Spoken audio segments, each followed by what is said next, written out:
ആ അവന്തികെ മോളിങ് വന്നേ.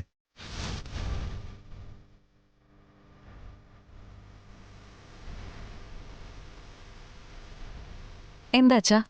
അനക്കെ ഈ താലം അവന്തികയുടെ കയ്യിലേക്ക് കൊടുക്ക. താലം വാങ്ങി ആരതി ഒഴിയുമോളെ. ആരതി ഒഴിഞ്ഞ് ഇവരെ അകത്തേക്ക് കയറ്റേണ്ടത് നിന്റെ കടമയാ.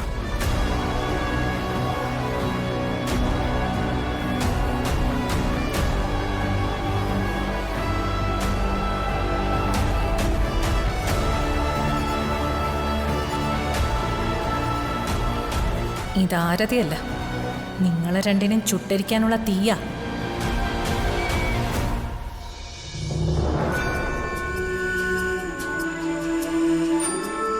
വലതുകാല് വെച്ച് കയറിക്കോ.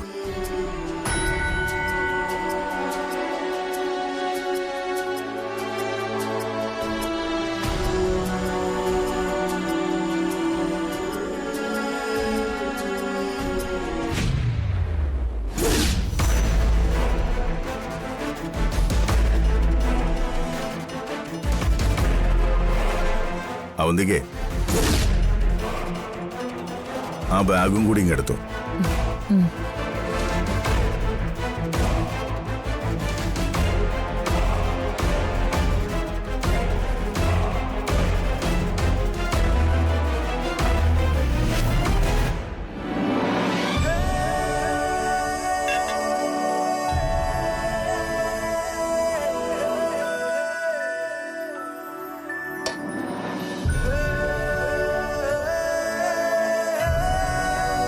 പ്രാർത്ഥിച്ചോളൂ.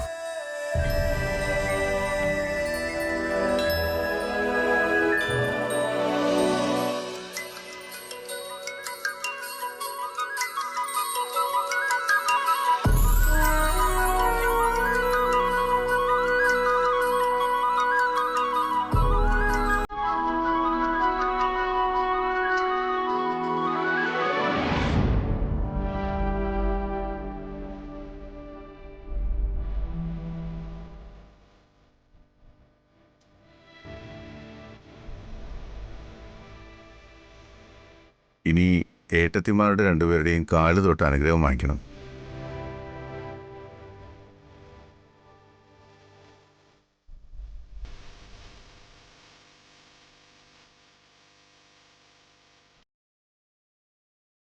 അവന്തിക എവിടെ? ഞാനിവിടെ തന്നെ ഉണ്ട്.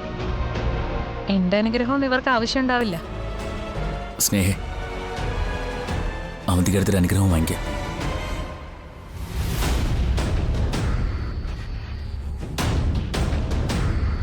ഇവളെത്ര കാല് പിടിച്ചാലും ഇവനോടും അവളോട് ഞാൻ ക്ഷമിക്കില്ല. ആ ബാഗും തന്നേക്ക്.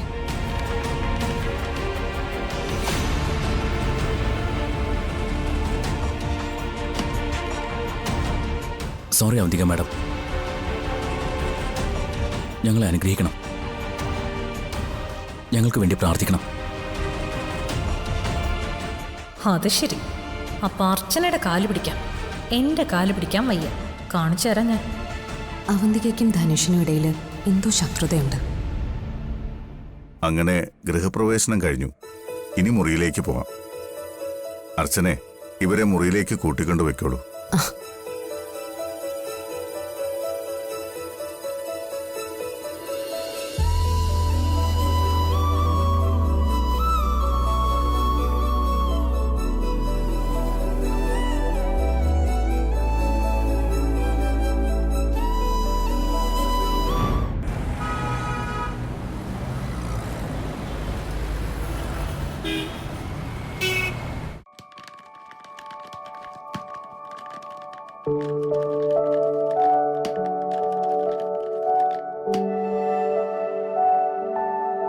ഇനിയാ നെല്ലിശ്ശേരിയിലെ നിങ്ങളുടെ ജീവിതം തുടങ്ങാൻ പോകുന്നത്.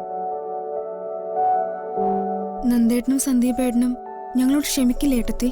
കാലം ഉണക്കാത്ത മുറിവുകളില്ലല്ലോ, അങ്ങനെ സമാധാനിക്കാം. അവര് ക്ഷമിച്ചാലും ഇല്ലെങ്കിലും നീ അവരുടെ അനിയത്തി തന്നെയാ. അതിനി മാറ്റാൻ പറ്റില്ലല്ലോ. ഈ അകൽച്ചയൊക്കെ സാവധാനം മാറിക്കോളും. ഞാൻ പോയി അവരോട് മാപ്പ് പറഞ്ഞാലോ? അവരോട് ക്ഷമ പറയുന്നതിൽ തെറ്റൊന്നുമില്ല. പക്ഷേ ഇപ്പൊ വേണ്ട. അതിനുള്ള അവസരം വരട്ടെ, എങ്കിൽ മാത്രമേ അതുകൊണ്ട് ഗുണമുണ്ടാവൂ. ഏട്ടത്തി നേരത്തെ പറഞ്ഞതുപോലെ ഇനിയുള്ള ഞങ്ങളുടെ ജീവിതം കൊണ്ട് ഈ മുറിവുകളൊക്കെ മാറ്റിയെടുക്കാൻ ഞങ്ങൾ പരമാവധി ശ്രമിക്കും. ഒരേ വയറ്റിൽ പിറന്നവർക്ക് ഒരുപാട് കാലം അകന്നിരിക്കാനൊന്നും സാധിക്കില്ല. എനിക്ക് അർച്ചന മാഡത്തോട് ഒരു ക്ഷമ പറയാനുണ്ട്. എന്തിന്? അതിന്റെ ഒന്നും ആവശ്യമില്ല. ഉണ്ട്. മാഡത്തിന് അതൊന്നും വലിയ കാര്യമല്ലായിരിക്കും. പക്ഷെ എൻ്റെ മനസാക്ഷി എന്നെ വല്ലാതെ കുത്തി നോവിക്കുന്നുണ്ട്. ഞാൻ മാഡത്തെ ഒരുപാട് തെറ്റിദ്ധരിച്ചിട്ടുണ്ട്, കുറ്റം പറഞ്ഞിട്ടുണ്ട്, വളരെ റഫായിട്ട് സംസാരിക്കുക പോലും ചെയ്തിട്ടുണ്ട്. അതിനെല്ലാത്തിനും ഞാൻ ക്ഷമ ചോദിക്കുന്നു. അങ്ങനെയുള്ള ചിന്തകളൊന്നും എൻ്റെ മനസ്സിലില്ല. ഞാൻ പറഞ്ഞതൊക്കെ നിങ്ങളുടെ നന്മയ്ക്ക് വേണ്ടിയാ, ഈ കുടുംബം ഒത്തൊരുമിച്ച് പോവാൻ വേണ്ടിയാ. അതിനേക്കാൾ വലിയ ഒരു താല്പര്യവും എനിക്കില്ല. എന്നാലും എൻ്റെ ഒരു സമാധാനത്തിന്. ഇവിടെ ഇപ്പൊ സമാധാനത്തിന് എന്താ കുഴപ്പം? നിങ്ങൾക്കിവിടെ ഒന്നിനും ഒരു കുറവും ഉണ്ടാവില്ല. ഇവിടെയുള്ളവര് ധനുഷിന്റെ അച്ഛനും സഹോദരങ്ങളും. അങ്ങനെ ചിന്തിച്ചാ മതി. ഒന്ന് മാത്രമേ എനിക്ക് പറയാനുള്ളൂ, അച്ഛന് വേദന ഉണ്ടാക്കുന്ന ഒന്നും ചെയ്യരുത്. ഈ വീടിന്റെ നെടുന്തൂൺ അച്ഛനാ. അച്ഛന്റെ വാക്ക് കഴിഞ്ഞിട്ടേ ഉള്ളൂ ഇവിടെ മറ്റെന്തും. നിങ്ങളൊന്ന് ഫ്രഷ് ആയിട്ട് വാ, ഞാൻ ചായ എടുക്കാം.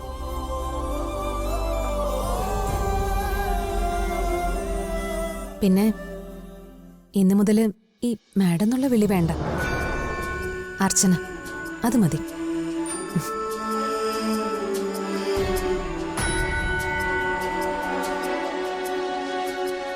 ഇതൊരു വല്ലാത്ത അത്ഭുതം തന്നെ. ഒരു സ്ത്രീക്ക് ഇങ്ങനെയൊക്കെ ചിന്തിക്കാനും പ്രവർത്തിക്കാനും പറ്റുമോ? പറ്റും. അർച്ചനടുത്തേക്ക് പറ്റും. ഏട്ടത്തി തന്നെയാ ഈ വീടിന്റെ ഐശ്വര്യം. ഇങ്ങനെ ഒഴിഞ്ഞു മാറുന്നതിൽ ഒരു അർത്ഥവുമില്ല. ഈ വീട്ടിലെ മൂത്ത മകൻ നിങ്ങളാണെന്നാണല്ലോ പറയുന്നേ. പറച്ചിൽ മാത്രമേ ഉള്ളൂ, ആരുടെയും പെരുമാറ്റത്തിൽ അതൊന്നും ഇല്ല.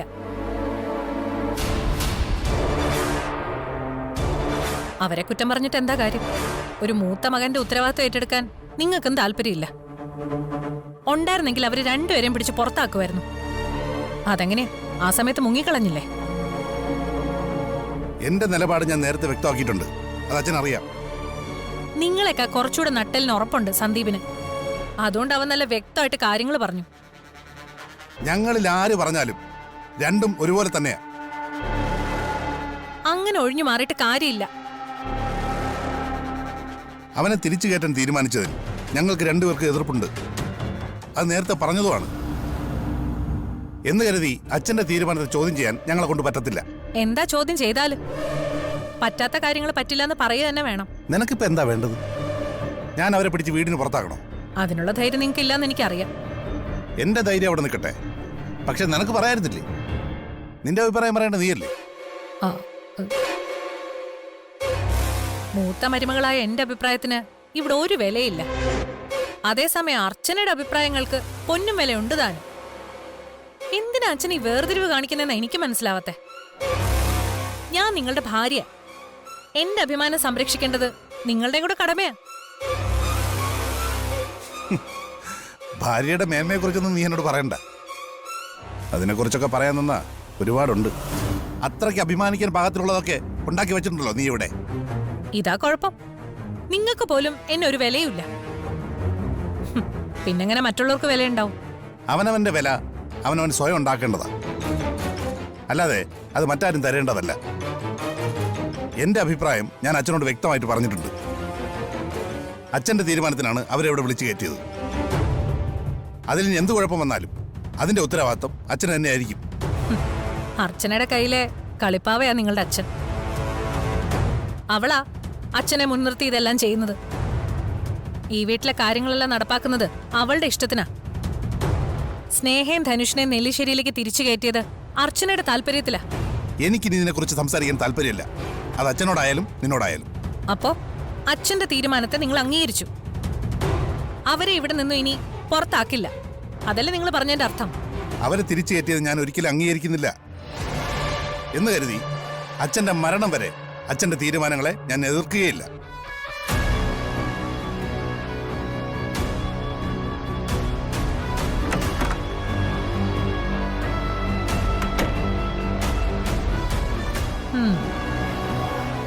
അപ്പം മരിച്ചു കഴിഞ്ഞാൽ അംഗീകരിക്കും. അങ്ങനെയാണെങ്കിൽ ഈ വീട്ടിൽ ഏറ്റവും ആദ്യം മരിക്കേണ്ടത് അയാളാ, എൻ്റെ അമ്മായി അച്ഛൻ. പിടിച്ചു നിൽക്കാൻ പറ്റാതെ വന്നാ ഞാൻ അതും ചെയ്യും.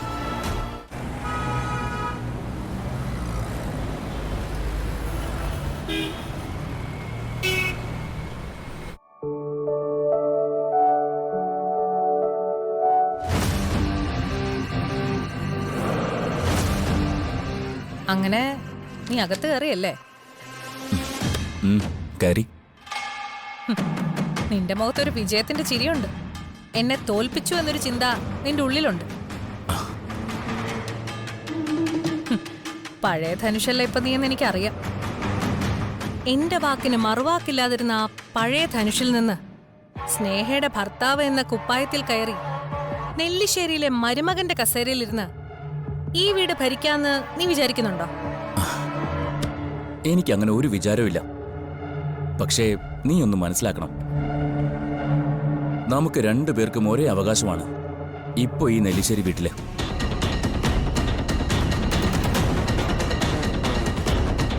നീ ഈ വീടിന്റെ മൂത്ത മരുമകള്, എന്നാൽ ഞാൻ ഈ വീടിന്റെ ഒരേ ഒരു മരുമകൻ. പറഞ്ഞു വരുമ്പോ ഈ വീട്ടിലെ 3 മരുമക്കളിൽ ഒരാൾ മാത്രമാണ് നീ. എന്നാൽ ഞാനോ ഏക മരുമകൻ. ആ പദവിക്ക് തൂക്കം അല്പം കൂടും. അപ്പോ എന്നോട് മത്സരിക്കാനാണോ നിന്റെ ഉദ്ദേശം? ഹേയ്, അല്ല. നിന്നോടൊന്നല്ല, ആരോടും മത്സരിക്കാൻ ഞാനില്ല. ഈ വീടും ഇവിടെയുള്ള മനുഷ്യരെയും ഞാൻ മനസ്സിലാക്കിയത് ഇപ്പോഴാ. നന്മയുള്ള മനുഷ്യരാ ഇവിടെയുള്ള എല്ലാവരും, നീ ഒഴിച്ച്. നീയും മാറണം. ഇതുവരെ ഈ കുടുംബം നശിപ്പിക്കാൻ നീ ചെയ്ത എല്ലാ പ്രവൃത്തികളും എനിക്കറിയാം. അതൊന്നും വിളിച്ചു പറഞ്ഞ് നിന്റെ ജീവിതം നശിപ്പിക്കാനോ ഈ കുടുംബത്തിലെ നിന്റെ സ്ഥാനം ഇല്ലാതാക്കാനോ ഒന്നും ഞാൻ വരില്ല. പകരം എനിക്ക് നിന്നോട് ഒന്ന് മാത്രമേ പറയാനുള്ളൂ, എല്ലാം അവസാനിപ്പിക്കാം. ഇനിയെങ്കിലും ഈ വീടിനും കുടുംബത്തിനും സ്വന്തം ഭർത്താവിനും വേണ്ടി ജീവിക്കാൻ നോക്ക്. കൊള്ളാം.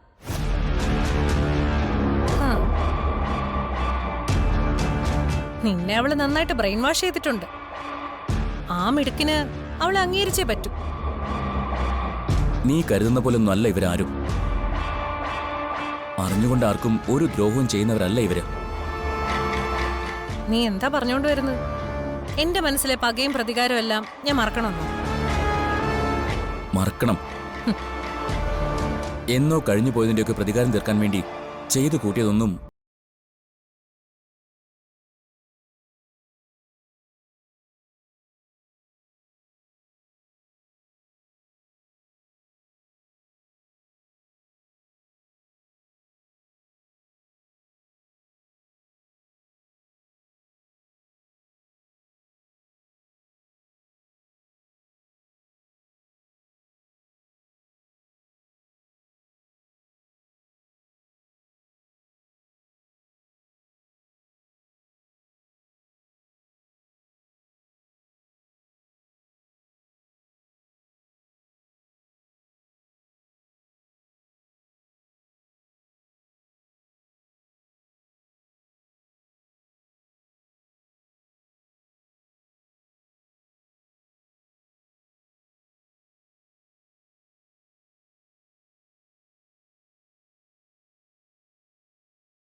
പിന്നെ എടുത്തി എനിക്കെന്തെങ്കിലും ആവശ്യമുള്ളപ്പോ ഞാൻ എടുത്തി അവിടെ വന്ന് കണ്ടോളാം. അല്ലാതെ ഈ മുറിക്കകത്ത് ഇനി വരുന്നത് ശരിയല്ല, പ്രത്യേകിച്ച് ഞാൻ ഇല്ലാത്ത നേരത്ത്. ഞങ്ങൾ കല്യാണം കഴിച്ചിട്ട് കുറച്ച് ദിവസമല്ലേ ആയുള്ളൂ, അതുകൊണ്ടാ.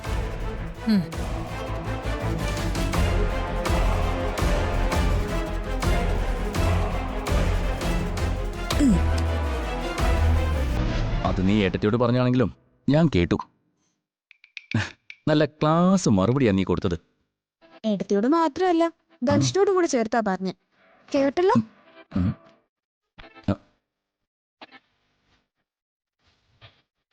ഇവള് ഞാൻ വിചാരിച്ച പോലെ അല്ലല്ലോ. എന്റെ കാര്യം കഷ്ടത്തിലാവോ?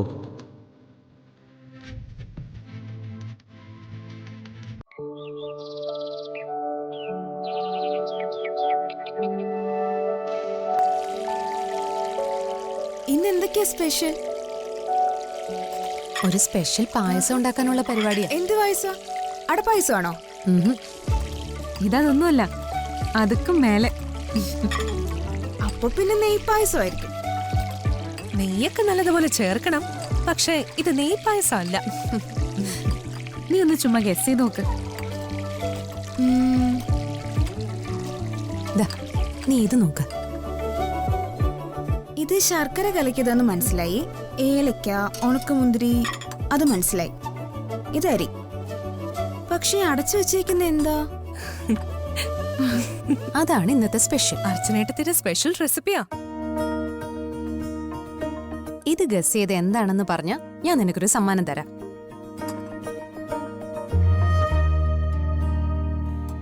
എന്താ പിടികിട്ടിയോ? ഇല്ല, ഞാൻ സുല്ലിട്ടു.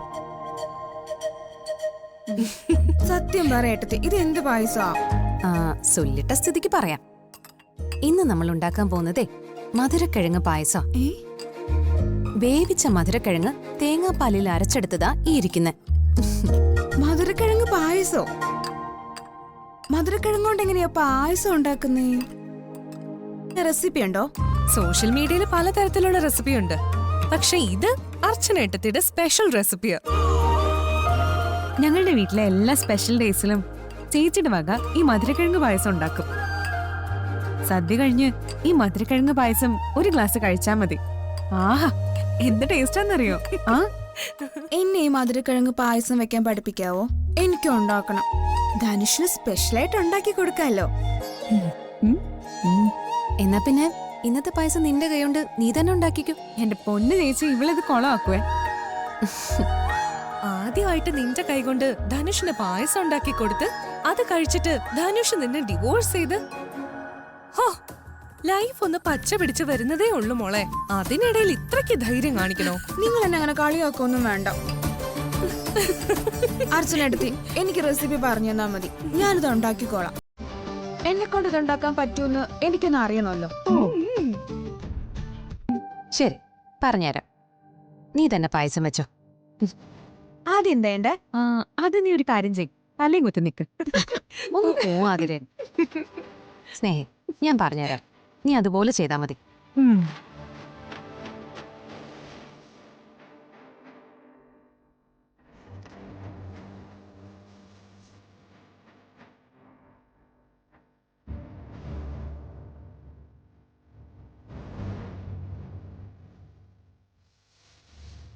അങ്ങനെ ഞാൻ മധുരക്കിഴങ്ങ് പായസം ഉണ്ടാക്കി. ഇതിപ്പോ തന്നെ ധനുഷിന് കൊണ്ട് കൊടുക്കാം.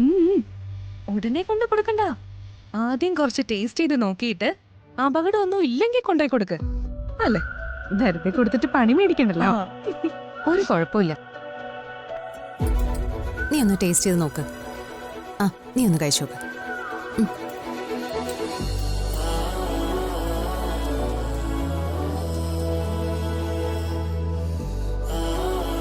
ആഹാ, എന്തൊരു ടേസ്റ്റ് ആണോ? ഒന്ന് നോക്കി.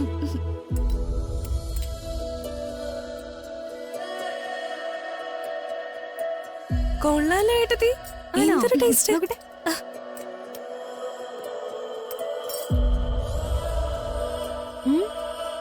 ഇത് അച്ചുചേച്ചി ഉണ്ടാക്കുന്ന പോലെ തന്നെ ഉണ്ട്.